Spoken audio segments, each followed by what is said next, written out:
Hi friends, Rajanna Sircilla జిల్లా bridge వద్ద చాలా ఉధృతంగా వేగంగా వెళ్తున్న నీరు ఆ గడ్డ ఈ గడ్డ వంటుకొని, కావున నాకు చాలా సంతోషంగా ఉంది మిత్రులారా.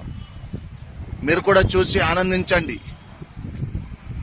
నిన్న మొన్న ఎడతెరపు లేని వర్షానికి భారీగా తరలి వస్తున్న నీరు, కావున నాకు చాలా సంతోషంగా ఉంది. అలాగే మిత్రులకు తెలియజేయనిది ఏమనగా, అత్యవసర పరిస్థితుల్లో అయితేనే బయటకు వెళ్ళండి.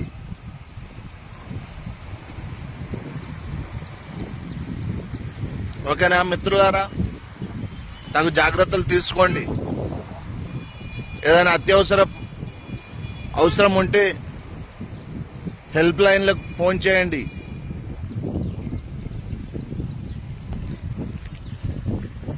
బాయ్.